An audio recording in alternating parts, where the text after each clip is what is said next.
السلام عليكم ورحمة الله وبركاته متتبعين ديالي الكرام.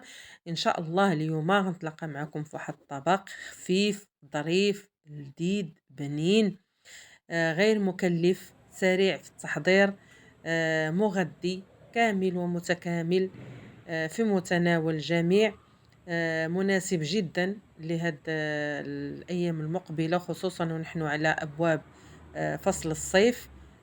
يناسب جدا السيدات الموظفات اللي يعني هذا كيتوجد في أقصى سرعة ديال تقريبا 15 دقيقة.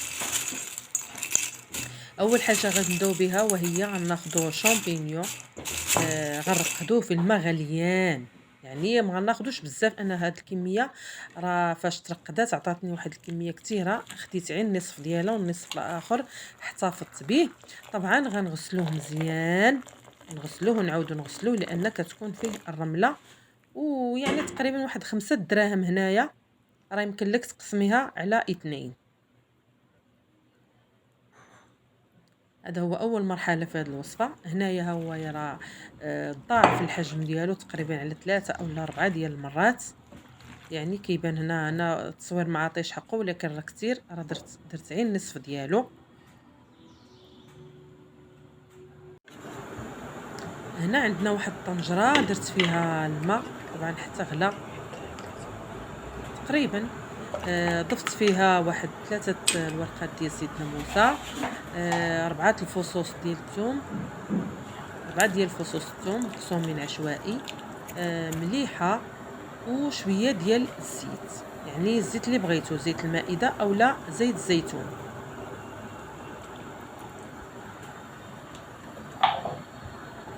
يمكن لكم تضيفوا اي منسمات كتعجبكم نتوما.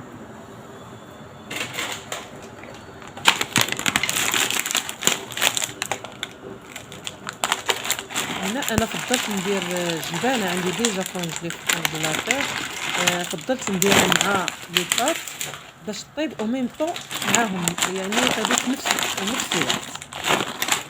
ما بغيتش نديرها مع في الطنجره الاخرى، من الاحسن نديرها طيب معاها. انا هنايا عندي فيني، عندي تقريبا اكثر من كيلو ديال البيني. هنايا المقادير، هاد الوصفه ما فيهاش مقادير، فيها على حسب عدد الافراد، يعني الواحد كيدير على حسب الاشخاص اللي عنده. هنا غناخذ هاد البيني غنديروها في هاد الماء اللي تقريبا هنا غليان، لانني كنت دربانه ما خليتوش تغلى 100%. المهم راه غليان، يعني واحد 90% راه غالي. بالنسبه لهاد لي باط يمكن لكم تغيروها او لا يمكن لكم تعوضوها مثلا يا اما بالرز او لا بحبوب القمح المقشر اللي هو هربل، اللي تنديروا به هربل، ماشي حبوب القمح المهرس اللي صحيح. الحبوب اللي صحيح كاين ديال الشعير وكاين ديال القمح، يعني عندكم 3 اقتراحات: هربل ديال القمح ولا الرز ولا اي نوع من لي باط اللي نتوما كيعجبكم. هنا عندنا في واحد الطنجره خدينا تقريبا واحد 4 كاس ديال زيت الزيتون. عندي هنايا تقريبا واحد 1 كيلو ديال صدر الدجاج او لادان، اللي قطعته ورقدته في الماء والملحه تقريبا 2 ديال المرات. رقدته المره الاولى وعاود حيدت ليه الماء، وعاود رقدته المره الثانيه حيدت ليه الماء، كملته درته يتسقط عاد باش ضفت هنايا، ضفت معاه مليحه وريحات ديال سيد نموسه لا غير. غنخليوه هنايا يتشحر، ياخذ الخيط ديالو على عافيه قويه.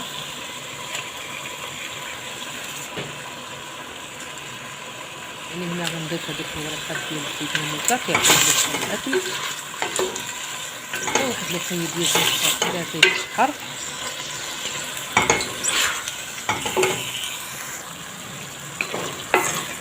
هنا من بعد ما تشحر لينا شوفوا نتوما طلقت الماء ديالو مع ديك البدينه ديال زيت الزيتون.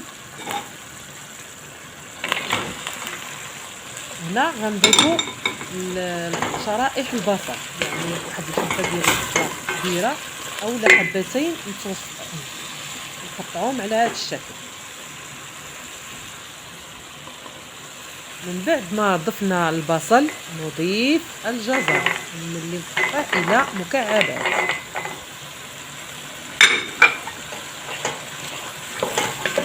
ونحركو طبيعي الحال.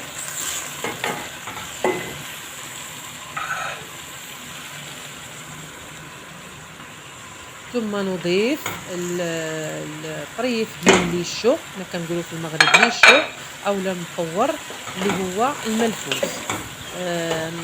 نقطعوه بحال هكايا بالسكين، حتى هو نديرو ليه مليحه وشويه الخل، نرطبوه بشويه الماء ونسكرو ونضيفوه على هاد الخضر اللي هنا من بعد ما تشحرات لينا تقريبا واحد 3 ولا 4 ديال الدقائق.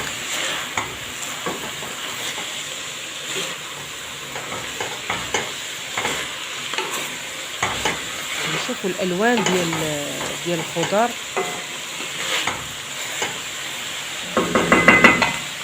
خليوها تشحر، نعطيوها القيد ديالها فاش تشحر. هنايا عندنا لي باط كيطيبوا قرابين يطيبوا. انا هنا ضفت لهم واحد شرائح قليله ديال البصل مع ديك الثوم وورقه موسى. هنا بالنسبه لي باط كاين اللي كيطيبهم 100%، كاين اللي كيطيبهم نص طياب يعني وسط، وكاين اللي كيخليهم الدنتي اي خصيو. انا بصراحه كنفضل خير الامور اوسطها يعني نص. هنا كنخليو هاد الخضر عندنا كتشحر. شوفوا المنظر ديال الخضر زوين، يعني اللون البرتقالي ديال الجزر مع الاخضر مع البصل. هنا غنضيف نصف الكميه ديال الشامبينيون اللي قطرته وقطعته طريفات صغار، وهذا هو اللي نقص تقريبا نفس القياس اللي درت. صافي بالاخر غنديرو في الكونجيلاتور ان شاء الله ونحركو بطبيعه الحال.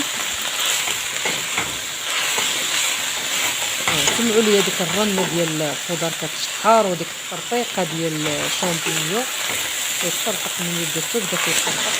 هنا واحد الريحه طالعه، واحد الريحه بنينه. يعني هذه كافيه بوحدها تاكليها.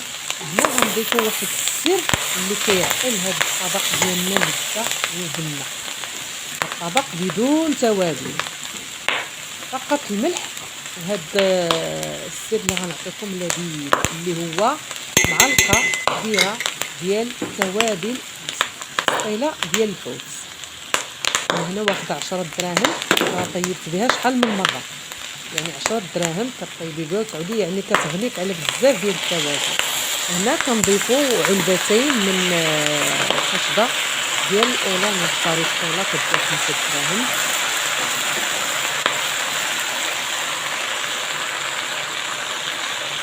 العلبه الثانيه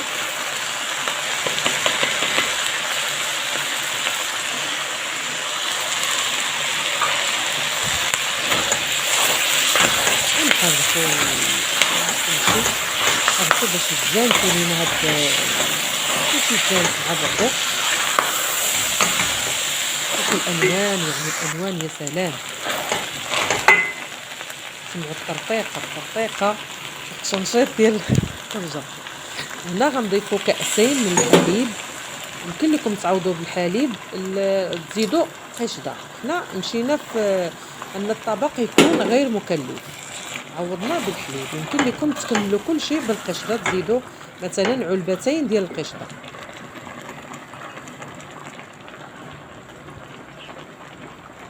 بهذا الحال كنديروا الفرماج. هنا عندي الفرماج ايضان وعندي الموزاريلا. ضروري هاد الوصفه ديال لي باط ضروري نديروا الفرماج ونكونوا سخيين فيه شويه. يا سلام يا سلام يا سلام يا سلام. شفتوا واحد الريحه طالعه دابا من هنا، يا سلام. غير جربوا هاد الوصفه، جربوها على حسابي على حسابي.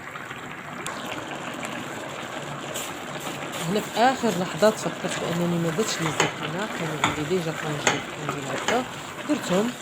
يعني هنا هاد الوصفه راها متكامله، يعني فيها الخضار، فيها الجبن، فيها الحليب، فيها القشده، فيها البروتين ديال الحيواني. يعني هذه راها وجبه كامله ومتكامله.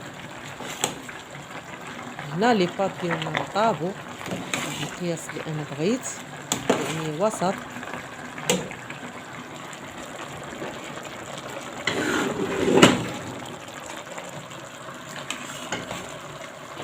هنا غنبدا ناخذ مباشره من الطنجره ونضع في الطنجره الاخرى، يعني الله نهزو من هنا وننزلو في الطنجرة اللي فيها المقادير ونخلطو، حنا نزيدو ونحركو نزيدو ونحركو حتى نوصلو للشكل اللي حنا بغينا.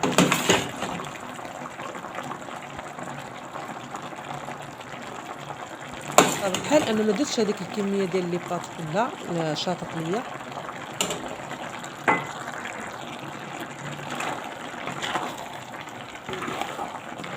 نحركو ونخليو داك الخليط كله يتجانس مع بعضو.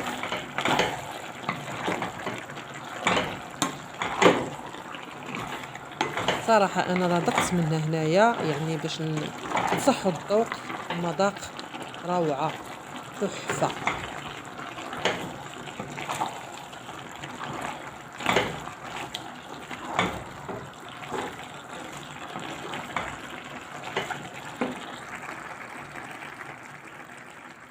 هنا صافي الوصفة ديالنا كملات.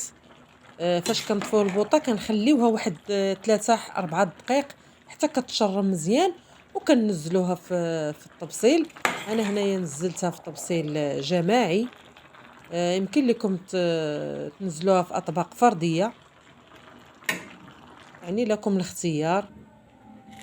هنا شكل الطبق في النهائي كيشهي صراحة، وجات لذيذة يعني كيف كنقولوا بصراحة جات لذيذة. هنا كنزيدوا بطبيعة الحال الفرماج من الفوق، ويمكن لكم تزينوها بوريقات ديال المعدنوس باش يخرج داك اللون ديالها وتعطيك حتى المنظر زوين.